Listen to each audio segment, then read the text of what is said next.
over New York. Yeah.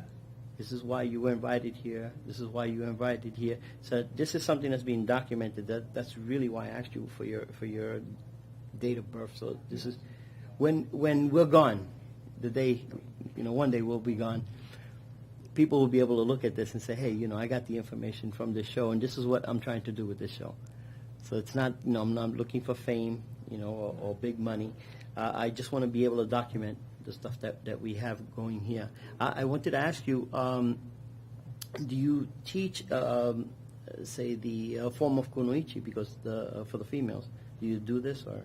Well, we have in this art. There's not a lot of females, but we do teach the kunoichi, of course, which is the same art, except that there are certain exceptions. There are certain elements that are being considered for the kunoichi. But I wanted to go back to what you just said, because you very interesting subject and a very touchy subject. My heart cries all the time because I see, I bear the title of Shihan, and sometimes I don't feel worthy of it. Now, this is why I did my research. This is why I did all these things. This is why I'm getting my professorship, through legal studies, because I wanted to live with myself, to look at myself in the mirror and say, wow, you have accomplished this. Mm-hmm. This is your contribution, And right now, I don't know of anybody. I apologize if I offend anybody, but I do not know anybody that teaches a more pure form of the Kaiyoshin Ryu or the Kokushin Ryu than I right now. Mm-hmm. This is a fact because I did the research, because I went through the trials, I did the studies, I did the training, I put my time into it. But going a little bit beyond that you just mentioned, mm-hmm. it saddens me because a lot of people are Shihan this, Shihan that, and they don't have the experience. And I believe that one of the reasons is, that a great deal of these so-called instructors that we have nowadays, if you see them as a person, you see them as an instructor, you take the martial arts away, but there's nothing left. Mm-hmm. There's no education. There's no alternative. There's no studies. There's no background. No background. It's like an empty, a shallow ball or something. There's mm-hmm. nothing. Or I may say there's very little.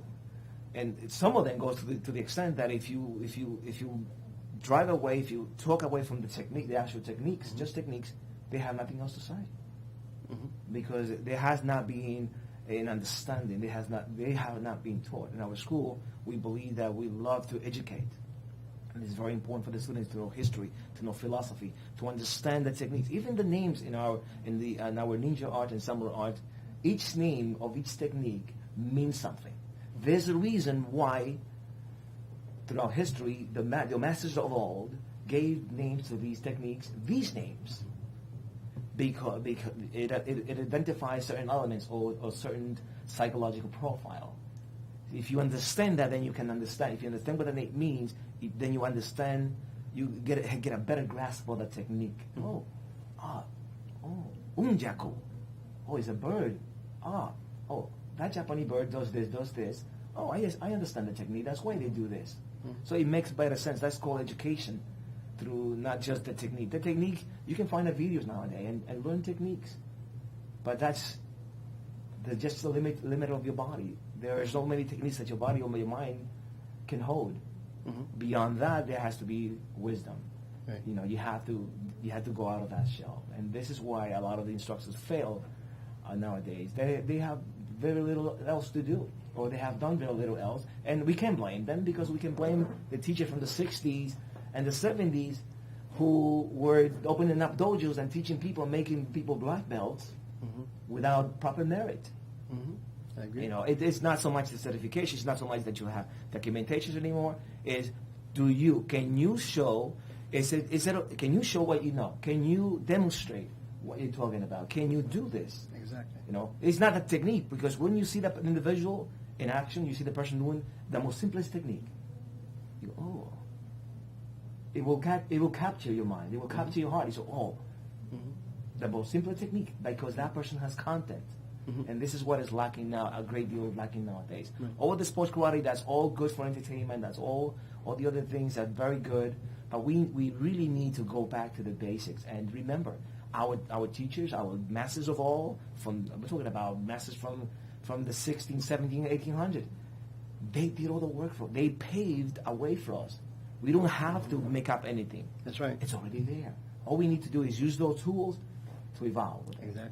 You know, and it's sad. It saddens me a great deal. I can talk all day about this issue because it hurts me a great deal. I put almost 40 years into this thing. And you know what? I see people 10, 15 years, they're 15 degrees, 12 degree. It's like, can you please carry my bags when I meet them? Exactly. I know that you use the title of Shihan, and this is representable for your school.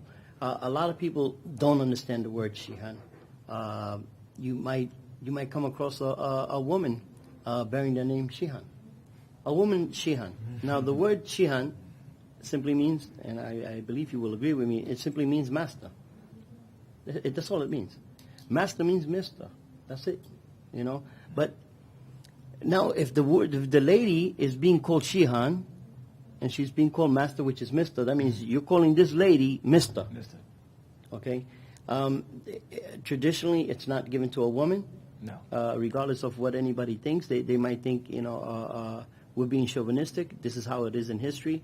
Yeah, there are many good female practitioners, but the women only got up to a certain part. After a certain part of practicing, in fact, they weren't even used as considered students in the old historic Japanese way.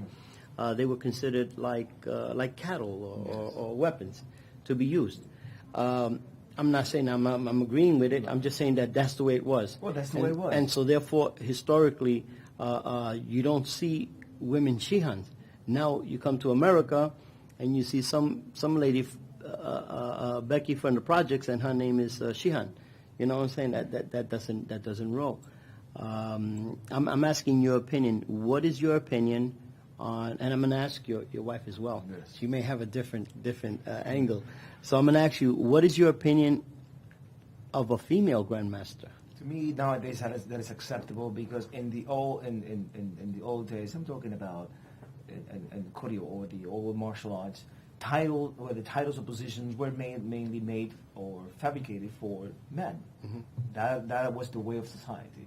But now we live in different times. Now a woman has a different role. Basically, have more roles than just the role of a woman or a wife, but has many other roles to play. Mm-hmm. So now we find that a woman can do just as good, even better than a man. Mm-hmm. So to me, if a woman carries the name Shihan, hey, all powers to her.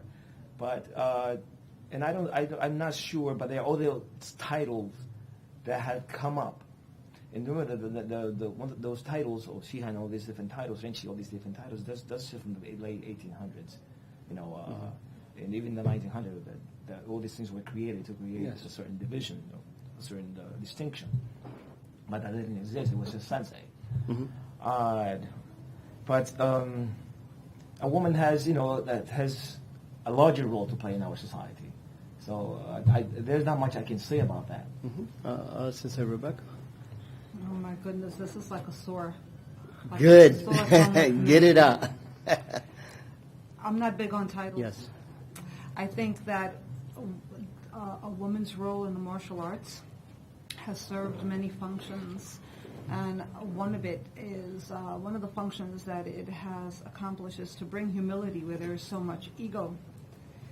I am a big advocate of walking the walk that you talk. Mm-hmm. So for me, titles are obsolete. Mm-hmm. I have seen women that are sensei, not even just black belt, that outshine because of the way they carry themselves. Because to me, martial arts is not just about the techniques. I've seen so many practitioners that have not 1, 2, or 3 titles. Mm-hmm. And I look at them and I see them as an empty vessel because they really have nothing to offer. Exactly. I don't think title is important. I don't think that as women that's what we should be hanging on to. If there is a woman out there who wants a title, then by all means, let her go out and seek it. I am not one of those women. I'm not a big advocate of it. I don't see the point. I'm not impressed by it. Mind you, the title of Shihan is simply formality. That's all it is. Mm-hmm. A doctor You don't call him